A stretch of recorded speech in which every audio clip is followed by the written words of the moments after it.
Voilà, bonjour à tous, mes frères et sœurs et amis. Voilà, je viens de croiser un ami qui, il y a quelques années, je l'ai rencontré. C'était dans un hôpital. Mais il va vous donner quelques explications. Vous allez voir, c'est quelque chose d'extraordinaire que j'ai vécu dans ma vie chrétienne et ça m'a touché, ça m'a bouleversé, ça m'a impacté dans ma vie. Et vous allez voir comment ce témoignage est bouleversant. C'est quelqu'un qui était toxicomane. C'est quelqu'un qui... Il va vous le dire lui-même. Il s'appelle Louis. Je l'ai rencontré à l'hôpital. J'étais en train de visiter un petit bébé qui était gravement malade. C'était un dimanche matin. Un dimanche matin, quand j'étais à l'église du frère Johan avec Stéphane, en face de l'hôpital d'Auvergne. À la fin de la réunion, ils ont fait une annonce comme quoi il y avait un petit bébé qui était gravement malade, qui avait une méningite, je ne sais pas comment c'est une chose, méningite foudroyante. C'était un petit enfant. Donc qu'est-ce qu'on a fait avec mon épouse? On est allé prier, en simple chrétien. On est allé prier parce que ça nous touchait que de savoir qu'un petit enfant était vraiment à l'extrémité de la mort. Et j'avais à cœur avec mon épouse d'aller prier. On est allé prier. Et après avoir prié, il y a une infirmière qui est venue, qui nous a dit: Monsieur le pasteur, s'il vous plaît, à côté, il y a un petit enfant aussi gitane qui a besoin de la grâce de Dieu, je vous ai entendu prier. Ça devait être une chrétienne. Je dis: Madame, je ne suis pas pasteur et simplement, voilà, bon, comme vous le dites, je vais prier. Je suis rentré, c'était une jeune fille de Saint-Jacques qui avait son petit enfant aussi malade. Et quand on est rentré, on a prié, on a fait la même prière, comme le petit enfant d'à côté. Et au moment de descendre, c'était un peu plus d'une heure, j'avais faim, c'était après le culte. L'ascenseur s'arrête au premier étage. Et moi, je voulais descendre au rez-de-chaussée. Et je suis tombé sur une chambre de l'hôpital et je suis tombé sur ce monsieur-là qui s'appelle Louis. Regardez, il va vous dire.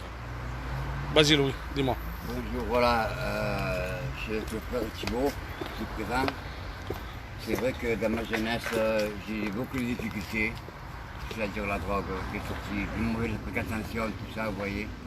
Bon, ça c'est le passé, c'est le passé. Mais si je vais vous dire très important, c'est que voilà, il faut croire en Dieu.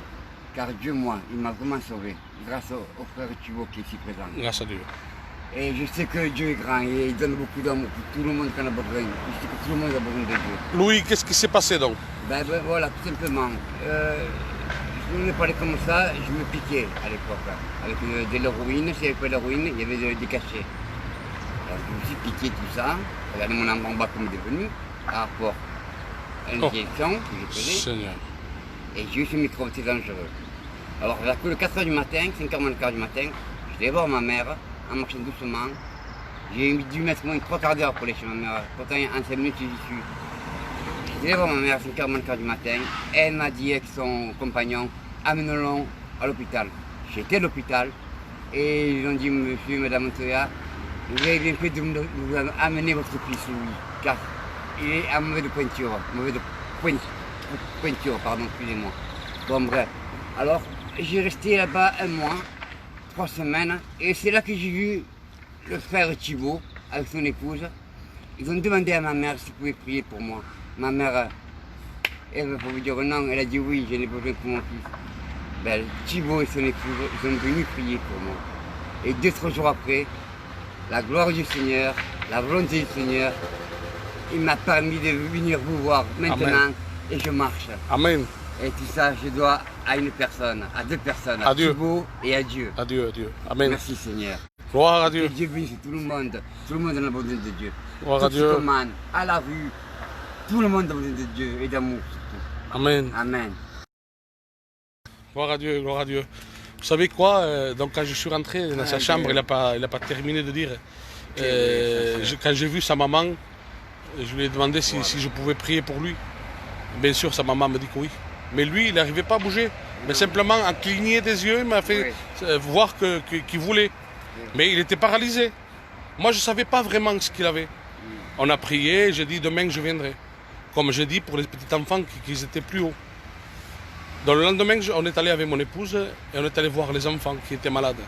Donc le petit enfant qui avait une méningite foudroyante n'était plus dans sa chambre. Dieu l'avait guéri. Amen. Dieu l'avait guéri. Ils sont sortis. Je suis allé voir le petit enfant qui était à Saint-Jacques. Elle était en train d'arranger son petit pour sortir. Donc voilà, Dieu avait fait 2 miracles. Quand je descends pour voir donc Louis, il n'est plus dans sa chambre. Pourtant, il était paralysé, mais je ne savais pas vraiment ce qu'il avait. C'est que 2 ou 3 mois plus tard, je l'ai rencontré en centre-ville, dans cette période-là, estivale. Et là, de loin, il criait, c'est lui qui m'a guéri, c'est lui qui m'a guéri. Et je me suis approché de lui, j'ai dit, mais comment, pourquoi, qu'est-ce qui s'est passé? Il me dit, quand tu as fini de prier, j'ai commencé à remuer les doigts des pieds. J'ai pris mes béquilles et je suis parti. Et non simplement Dieu m'a guéri de la staphylocoque dorée, mais il m'a délivré de la drogue. Voilà le Dieu que nous avons. C'est un Dieu formidable, extraordinaire. Ce que Dieu a fait pour Louis, il veut le faire aussi pour toi. Peut-être que tu as un fils, tu as un compagnon, tu as un oncle, tu as un proche dans ta maison. Ben voilà, Dieu est capable de le faire. Amen. Alléluia. Voilà, Dieu est capable de pouvoir délivrer n'importe qui de la drogue, délivrer les gens de leur rien, du péché. Dieu est capable de restaurer. Dieu est capable de réconcilier des couples brisés. Oui, Dieu est capable de guérir, mais aussi de sauver. Nous le croyons de tout notre cœur. Que Dieu vous bénisse au travers du témoignage de mon ami Louis. Que Dieu vous bénisse et prenez courage. Je vous donne rendez-vous ce soir. Si Dieu le permet, à 20h30, nous allons passer un temps de prière. Nous allons prier pour les malades, pour Magali, pour Vicente. Il y a beaucoup de cas. Et on continue à prier. Il y a des cas vraiment, des foyers en ruine. Mais nous sommes devant la présence de Dieu. Nous nous adressons à celui qui a créé le ciel et la terre. Voilà, le Dieu Tout-Puissant était de notre côté. Alléluia. Amen, gloire à Dieu. Donc que Dieu vous bénisse. Je vous donne rendez-vous ce soir à 20h30. On va adorer notre Dieu. On va le prier. On va le chanter. On va l'élever.